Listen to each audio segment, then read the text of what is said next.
Que fait le geek du Nord en plein milieu de la rue? Bien, je suis en déplacement pour aller à la rencontre de deux frères, les copropriétaires de la boutique en ligne Infinijeux.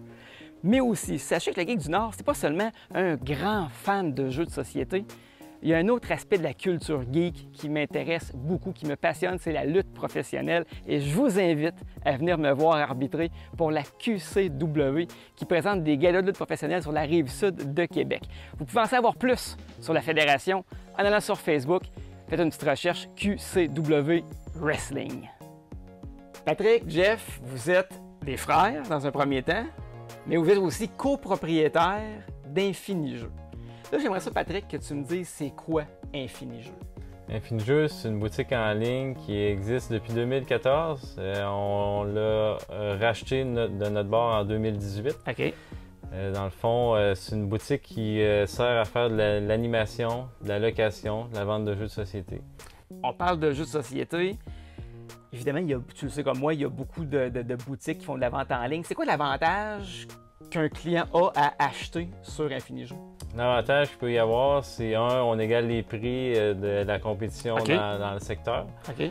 Aussi, on peut être membre avec un coût annuel ou sur 2 ans.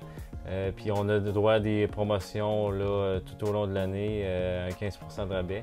Wow, OK. Puis il y a une réduction sur la livraison? Il y a aussi, c'est ça, ceux-là qui sont membres, ils peuvent avoir la livraison gratuitement. OK. Sinon, ben, on peut payer pour avoir accès à la livraison. Rappelle-moi l'adresse du site d'Infinijeux. C'est infinijeux.com avec un X. OK, infinijeux au pluriel.com. Tu m'as parlé de location. Donc, ce que je comprends, c'est que non seulement vous faites de la vente sur le site d'Infinijeux, mais c'est possible aussi de louer des jeux? Exactement. On peut le louer là, avec entre 5 et 12 $, tout dépendamment des jeux. On peut le louer pendant 2 semaines, puis après ça, on le rapporte, puis soit dans nos points de cueillette. Fait qu'on a Beauport, Charlesbourg, Neuchâtel, Sainte-Foy, puis on a Pont-Rouge. OK, quand même. Et là, les gens qui louent le jeu, donc, peuvent l'essayer. Des fois, c'est une bonne façon. Là. Tu veux acheter un jeu, tu n'es pas trop sûr. Tu le loues, tu le laissais, tu joues avec jusqu'à 2 semaines de temps. Puis si tu décides que tu l'aimes, ce jeu-là, tu peux l'acheter. Oui. Puis sinon, tu le rapportes au point de cueillette où tu l'as ramassé. Exactement. Et là, tu me parlais également de services d'animation. En quoi ça consiste?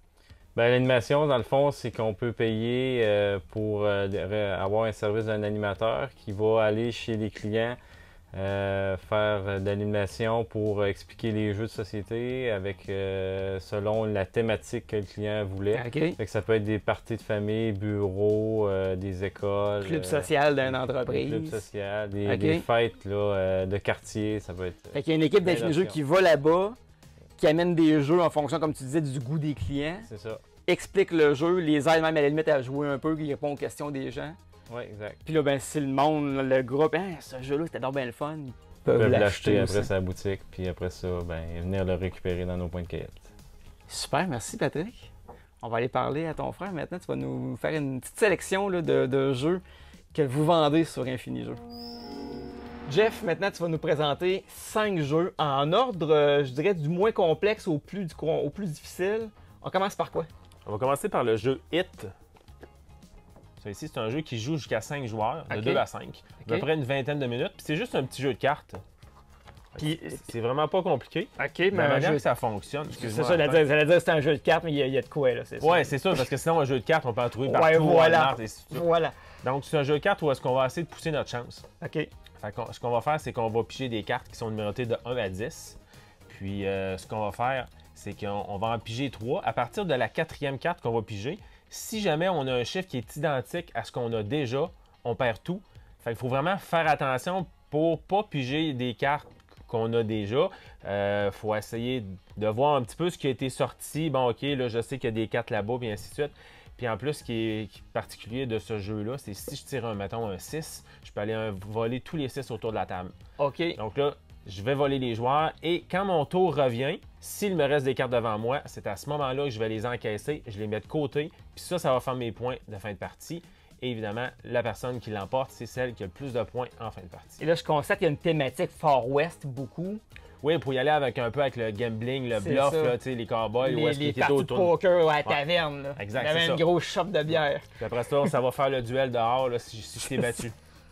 Non, je ne voudrais pas jusqu'à là. OK. Puis ça, c'est un jeu qui s'explique rapidement, je présume. Ben, j'ai déjà pas mal fait le tour de C'est ça. toutes Fait que les c'est règles. facile à apprendre. Tu as ta gang autour de la table. Go, go, go, ça va, ça y va. Là. Exact. Merveilleux. Prochain. Prochain, on va y aller avec le jeu Lucky Numbers. C'est un jeu qui joue de 1 à 4 joueurs, d'une durée environ de 20-25 minutes. OK. Puis pour des gens à peu près à partir de 8 ans, les enfants pourraient jouer à ça. OK. C'est un peu du style de bingo. C'est qu'on va tirer au hasard une des tuiles qui sont représentées par des trèfles. Pourquoi du Lucky Numbers? Puis ils sont tous numérotés de 1 à 20. D'accord. Ce qu'on doit faire sur notre grille, il faut les placer en ordre croissant du haut en bas OK. et de la gauche vers la droite, OK. comme un livre de lecture. OK. Fait que si je pige un chiffre, puis j'ai le 12 par exemple, bien, si je le mets dans ma première rangée, ça sera pas bon parce qu'il me reste juste 8 chiffres pour tout le reste de ma grille. Fait que là, il y a un petit aspect de stratégie léger. C'est pour ça que les jeunes enfants et grand-maman peuvent jouer à ça. S'amuse bien, c'est ça. Parce qu'il y a du hasard, je comprends, parce qu'il y a une pige. Oui, exactement. Mais en même temps, faut que tu saches comment placer tes affaires sur ta carte. Oui, c'est ça. Puis au départ, ce qu'on fait, la mise en place, c'est qu'on doit en placer 4 chiffres dans notre diagonale, comme un beau tic-tac-toe, là. Puis ces chiffres-là, ben, on va être porté des fois à les échanger parce qu'ils sont mal placés. Puis c'est une des deux actions que je peux faire. Quand je pige mon trèfle, soit que je le place sur ma grille, soit je l'échange avec un qui est déjà là. Et ça s'appelle Lucky Numbers. C'est important de rappeler que chacun des jeux que tu nous présentes sont disponibles à la vente sur le site d'Infinijeux. Oui, www.infinijeux avec un x.com. Excellent. Le prochain maintenant. Prochain, on va voir quelque chose d'un petit peu plus complexe, mais ici, c'est vraiment pas super compliqué. Ça s'appelle Challengers. C'est une grosse boîte, mais c'est seulement des cartes dedans, puis il y a des petits tapis. Ils sont vraiment cute, les tapis. Puis ce jeu-là, c'est comme un peu une espèce de bataille. OK. Une bataille ou peut-être un tirage de drapeau dans le sens où est-ce que quand tu as le drapeau, moi j'essaie de te battre pour le récupérer et ensuite tu essaies de me battre par la suite. De la manière que ça fonctionne, ce jeu-là, ça va être des cartes numérotées. Il y a tout plein de chiffres, il y a tout plein de pouvoirs aussi. Puis, ce qu'on va faire, c'est qu'on va faire notre paquet, on va le brasser sans regarder. Et ensuite, ben, le premier joueur va avoir le drapeau en sa possession. Ensuite, c'est à mon tour. Je vais dévoiler des cartes jusqu'à temps que j'ai le chiffre égal à toi ou supérieur. À ce moment-là, je te vole le drapeau. Fait qu'on y va comme ça, en alternance, pour essayer de se voler le drapeau. Puis, à la fin de la manche, ça se termine quand toi, quand un des deux joueurs a plus de cartes et est plus capable de jouer, ou si jamais mon banc est rempli. Le banc, c'est le terme du jeu, c'est qu'à chaque fois que je vais battre de tes cartes, tu dois les mettre sur le côté du tapis. Si tu n'as plus de place, ben là, tu perds la partie. Puis ce qui est le fun de ce jeu-là, c'est vraiment une formule tournoi. Les cartes il y a des cartes spéciales qui sont faites. Fait qu'on peut s'installer jusqu'à 8 joueurs. Puis les cartes nous disent, ben là, OK, première partie, tu joues sur le tapis jaune. Fait que là, moi, j'ai le tapis jaune, toi, tu as le tapis bleu. Fait que là, on s'échange, on change de place. Puis là, on va avoir des adversaires différents tout au cours de la partie. Puis à la fin, il y a comme une espèce de grande finale où est-ce que les deux meilleurs joueurs qui ont eu le plus de points vont s'affronter un contre l'autre. Et là, je regarde les dessins, on voit des dinosaures, des extraterrestres, des robots. Est-ce qu'il y a comme différentes équipes thématiques? Non, c'est vraiment là, tout pêle-mêle. OK. Le gros canard en robeur là, qui vaut genre ses 5 points, puis le tyrannosaure 8, le perroquet. Puis c'est vraiment mêlé. C'est vraiment juste comme.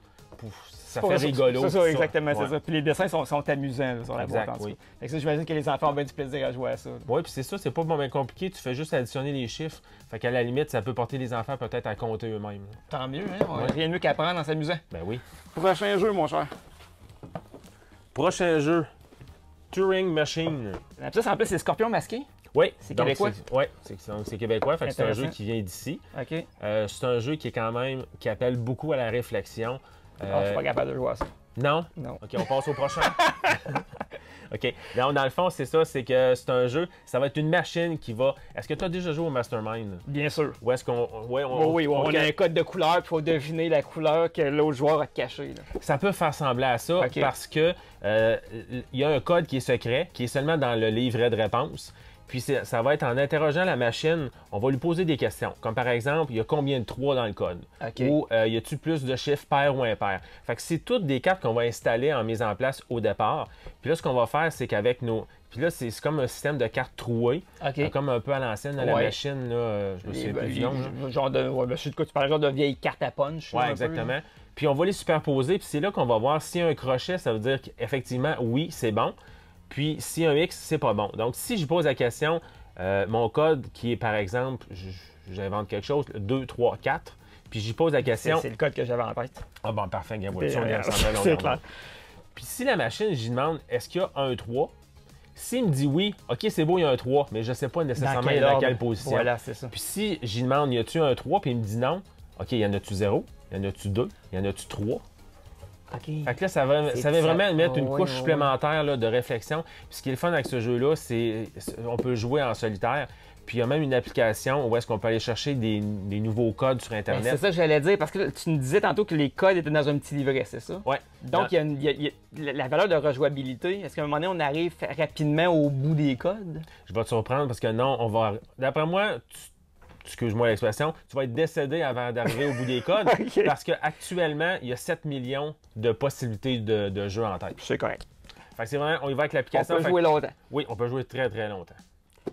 Puis l'application, comme tu le dis, que les gens peuvent télécharger sur leur téléphone. Oui, ben en fait, c'est un code QR. Okay. On se rend sur le site, fait que c'est pas un site qui est payant. Là. Okay. On n'a pas besoin de payer un abonnement ou Ça, c'est cool. des achats supplémentaires, là, comme bien des jeux sur... Donc, pour les joueurs qui veulent se creuser les méninges un peu. Oui, c'est exactement. Excellent. Maintenant, le dernier jeu que tu vas nous présenter, c'est Dune. Oui, on y va avec quelque chose d'un peu plus lourd. Plus costaud. Oui, Dune Imperium. Ça, c'est un jeu qui va durer plutôt 1h30, certain. Pour des parties de 3... nombre de joueurs de 3 à 5. Puis, fait que ça, c'est un jeu qui est vraiment plus corsé. Mais Dune, oui, mais ça n'a pas beaucoup de lien avec le film. La thématique est là, on voit les personnages du film, puis il y a toutes les familles dans ce film-là, puis tout ça, mais t'es pas obligé d'avoir vu le film, t'es pas désavantagé si... Parce que ta connaissance de l'univers de Dune n'est pas importante. Là. Ce jeu-là, ça va être un jeu de placement d'ouvriers qu'on appelle. Donc, on va avoir des petits personnages qu'on va les placer sur des cases qui vont nous apporter des bonus. Et en plus, il va mixer on va dire cet aspect-là avec du deck building, c'est-à-dire de la création comme de paquets de cartes. Exact. Où est-ce qu'on va aller acheter des cartes avec l'argent qu'on a, puis on va pouvoir augmenter notre force, avoir des actions plus bénéfiques, plus fortes, plus impressionnantes. Puis on va aller comme ça en essayant d'aller prendre des points de victoire. Puis c'est un jeu aussi de confrontation. Donc, ceux qui ont de la misère à prendre des coups, s'abstenir, parce que là, le but du jeu, c'est de mettre des armées puis d'attaquer les autres. Faut être compétitif. Exact. Oui, totalement. Les mauvais perdants, on joue pas à ça. Là. Non, on joue pas à ça. Non, ben mauvais perdant, il n'y a pas grand jeu qu'on peut jouer. Mais, en général, celui-là, là, c'est touchez-y pas. Ouais. Okay, c'est bon. Puis, mais quand même, je comprends que tu me dis, bon, le lien avec les films, peut-être pas tant que ça, mais en même temps, j'imagine qu'il y a quelqu'un qui est un fanatique de l'univers de Dune va quand même y trouver son compte là-dedans. Oui, parce qu'il va reconnaître les personnages, il va reconnaître les lieux. Puis ça a été fait là aussi là, sur le film de Denis Villeneuve. OK. Donc, et non pas la vieille cochonnerie qui avait été faite. Moi, je veux pas juger les vieux films. Moi, je l'ai jugé.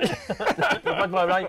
Donc, c'est ça. Fait qu'on va reconnaître les personnages, là, même un des méchants là, qui est fait par Dave Bautista. Oui. On le reconnaît totalement. Là, on voit que c'est lui. Okay. J'aurais pas vu le film, puis OK, c'est lui. Là, je le reconnais. Là. Et si tu gagnes contre Dave Bautista, tu t'arranges pour manger une volée parce que...